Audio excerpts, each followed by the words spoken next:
Hello everyone and welcome back to my channel, BethChatsBooks. Now today I'm going to do a kind of recap of recent reads and kind of tell you a little bit about some of the books that I have read during my booktube break as such. I've kind of briefly gone through my Goodreads and had a little look, and I think I've got to a checkpoint where there are books that I mentioned and then when it tailed off. I believe that I already talked about Convenience Store Woman and Home Fire in a previous video, so I'm not going to mention them here, but I'm just having my little Goodreads by my side as a kind of aid for the books that I read. So let's talk about the first one, and the first one is You by Caroline Kepnes. So it's based on the Netflix series You, which when it first came out I devoured along with so many other people. I was hooked on it and I was really interested on the story, and then I found out that it was based on a book, so I basically requested it from my library. They had it in. It was a chunky hardback. I've returned it since then, obviously I'll insert a picture. Now I ended up giving that 3 stars. Now the reason I gave it that was because it ended up being incredibly similar to the series, and not that I didn't enjoy the series, but I think in book form there had many cinematic moments and filmic moments that in the end the series managed to do better. In the book, Joe was a lot creepier of a stalker and I got more of an uncomfortable sense of him, whereas I think in the series they did play him up to be quite a sexy individual. They picked a very good looking actor. They made Beck seem a lot more irritating in the series, and I think that was trying to hark home to the idea that she's a detestable character, or she's meant to be, whereas in the book that was a lot more ambiguous because it was coming through the filter of Joe. We only saw kind of through his lens, whereas I think in the series you obviously make up your mind a bit more on her when she's visually in the scenes. I enjoyed it and it was really fast paced, really easy to get through, but it was just a run of the mill. There was nothing exceptional, and like I said, if you've watched the series and you don't really have a compulsion to read it, then I would agree, you're not really missing out. However, if you read the book and you want to watch the series, I would recommend, because if you really enjoyed the book, then I think the series kind of does it justice. But yeah, overall that was just kind of an alright book. And then the next one was Chucky by John Wyndham. Now a while back I watched a video on dystopian reads and I forgot the name of the booktuber, but she was in a video with a friend and they mentioned how John Wyndham is a really great writer and how he does sci-fi really well, and I realised I hadn't read any of his stuff. And then at a charity shop a while back I saw Chucky and I thought, out of all of the John Wyndham ones, that's the one that most intrigued me by the premise on the back of it. I thought I'd give that a bash because it's a really, really small book, and then if I like it then I might try his more famous reads, like, is it Day of the Triffids? And the one where the kids are possessed by, I forget the name of that one. But Chucky was really interesting for many different reasons really. It was not what I expected at all. So Chucky's about, I think he's an 11-year-old boy, and he starts to be really good at things like mathematics and really complicated algebra, and he starts talking to himself, and his parents are really worried that he might have something kind of mentally wrong with him. And then he tells them about Chucky, which is a voice inside of his head that is having conversations with him. And all the way through the book you have this fear, this unwritten kind of atmosphere, a bit like Daphne du Maurier in that sense, of something impending, and you kind of feel moments when you're reading it like the horror music, like what is going to happen, because as the book progresses Chucky becomes more vocal. However, the ending was not, it didn't climax like that, and then it kind of made me feel guilty as a reader because I expected the kind of instantaneous horror that I think we're so used to, and wasn't quite a horror. I don't want to spoil it, and the ending is so ambiguous in and of itself that it's quite difficult to adequately describe it. But the writing was fantastic. John Wyndham writes beautifully, and I connected with it very quickly, and I loved his kind of quintessentially British style of writing. So I'd be really, really intrigued to pick up anything else from him and see how it compares, because I kind of thought he was more, I thought his works were more unnerving, but this book seemed quite literary as well, so that kind of threw me off a little bit in a good way, and it's made me kind of curious. And then another book I read was We Need to Talk About Kevin by Lionel Shriver. Now, I had heard so many people talk about this book when I first became invested in BookTube, because it was very popular, and it's quite old now. I think it was 2005 when it came out, so the buzz has kind of well since died down over this book. However, I put it in a cupboard for a while because I remember someone telling me a spoiler, and I said to myself, I don't really want to read it until the spoilers kind of fuzzed away in the back of my head and I'm not really sure what they said.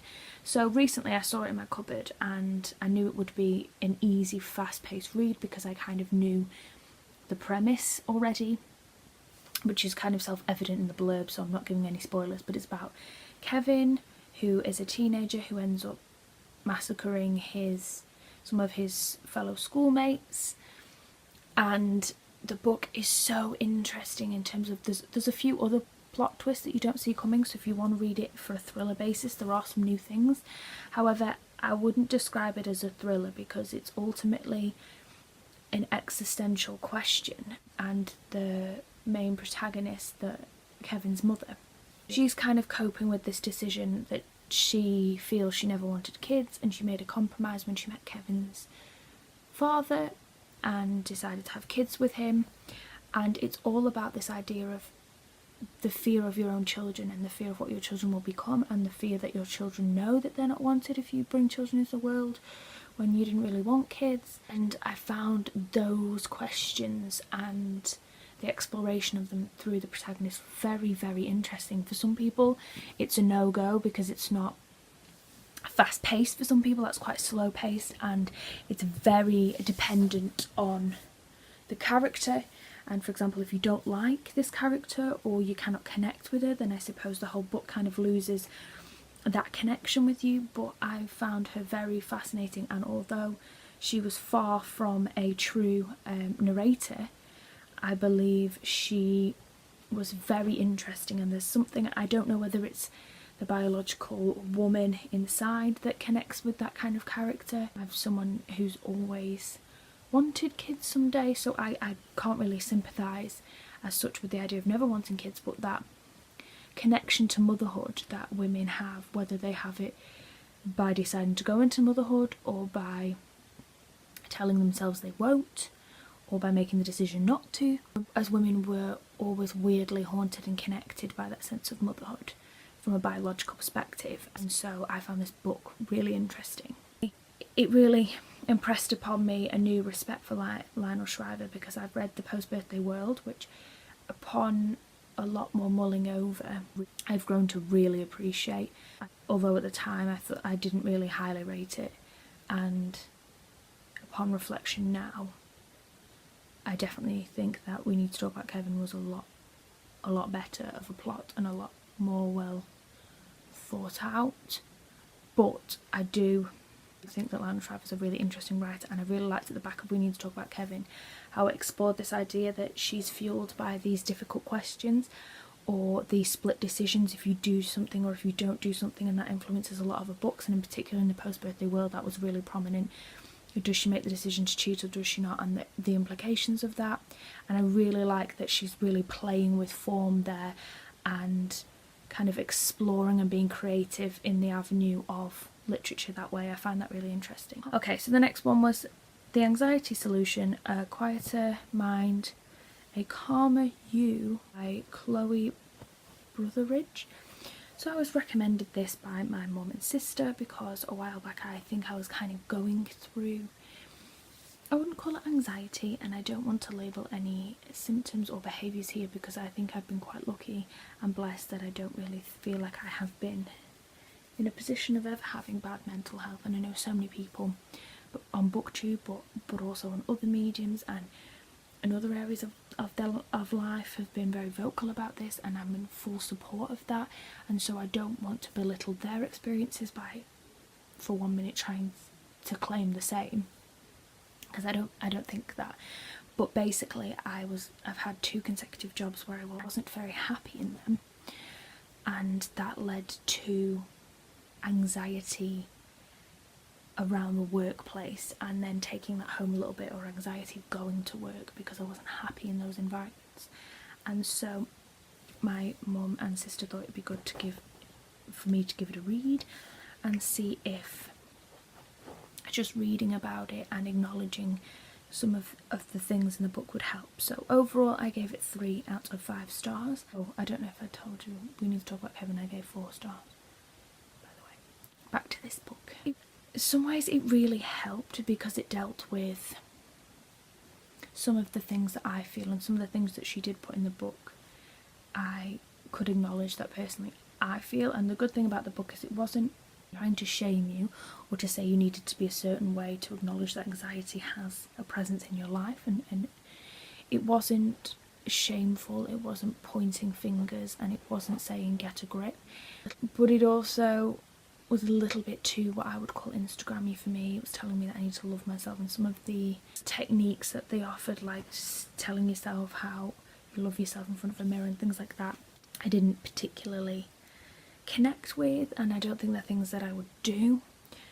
But some of the overall consensus from the book was helpful in acknowledging that as women we are tied by different guilts, and that affects our anxiety, and that anxiety is something that we're all living with in different levels, and how to try and acknowledge it and to work through it. And there were some good helpful tips in the book as well that I think were important at exploring the benefit of a healthier lifestyle and more exercise, which for example is quite difficult for us because we live in a world where there is fast food and alcohol at our fingertips, and the internet projects that that's a way of having a good time. But obviously I think our diet has a major impact on our health as well, and our mental health in particular. So I thought that was interesting, but overall the rest of the book was a little bit too self-helpy, too love yourself vibes for me. So yeah, I gave that 3 stars. And then another one I read was History of Wolves by Emily Fridland. This book was rather interesting, but I feel upon reflection I don't really remember much of it, which does say a lot to me.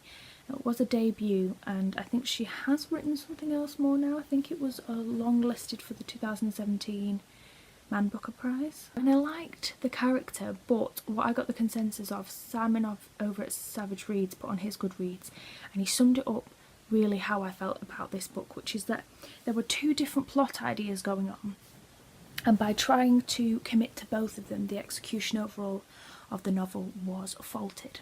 Basically, the main character has this interesting dynamic. She's obsessed with a girl from school, and the girl from school's made an accusation about a past teacher of sexual assault, and this character is very interested in that story, and we explore that in detail all the way through. And then on the second side of it, this same individual lives in, I think it's Wisconsin, somewhere really cold, and these new neighbours start living next to where she lives, and there's weird going on. There's a weird kind of religious belief from the characters, which you don't really find out till the end, in the sense that it's not thrust upon you that it's quite culty, but you know something's weird about this couple, and they have a young son, and I won't spoil anything further about that, but we kind of explore that as well. But by straddling both stories, or attempting to, you kind of come away from the book a little bit confused about what the main intentions were, and the two different plots that were explored are only connected by the main character, so you feel overall that there isn't an actual connection of these two. They're two separate entities. They could have been two separate books or novels, for example. Especially because with the section that kind of is fascinated by the student and the past teacher, there's no connection between that past student and the individual who's writing about it. So really, you could have cut these into two different stories with two different narrations as such, or protagonists, and it wouldn't really have made any difference. So I agree with that. I think it was really well written. I think this particular author has massive potential, but I only gave it 3 out of 5 stars because I remember kind of forcing myself to get through it at points. And for me, I can't really ever give a 4 and over if I was more interested in the satisfaction of completing a book than enjoying a book. And then the last one that I read recently was Play It As It Lays by Joan Didion, and that was a bit of a disappointment for me, so I also gave that 3 out of 5 stars. It was about an old movie actress who, it was based in the 60s, and it was trying to depict a woman who is slowly sinking into depression, who's drinking a lot. Her husband is getting quite famous for directing, and their relationship is fractured. She has a daughter who has some kind of issues, and so they've helped her get help for that.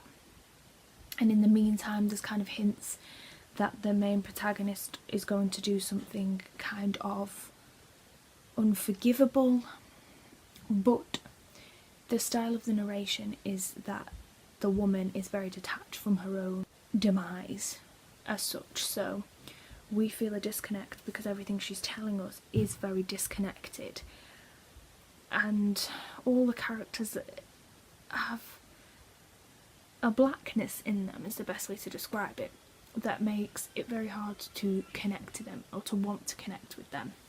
Also, what's terrible is I can't really remember any of the names of the characters in that book, and it was a very short book, so I feel like I should know more about it than what I'm producing for you now. But unfortunately, the last couple of books that I've read, I've had that problem of forgetting really the protagonist or any of the characters, because they just didn't seem memorable to me, and so I gave it a 3 out of 5 stars. I mean, I get where it's going and I was really interested in the setting, but there was a disconnect for me, so I wasn't really interested about the characters. So that's everything for now. New videos will be coming out, but thank you guys so much for watching, and I'll be back very soon with a brand new video. Bye now.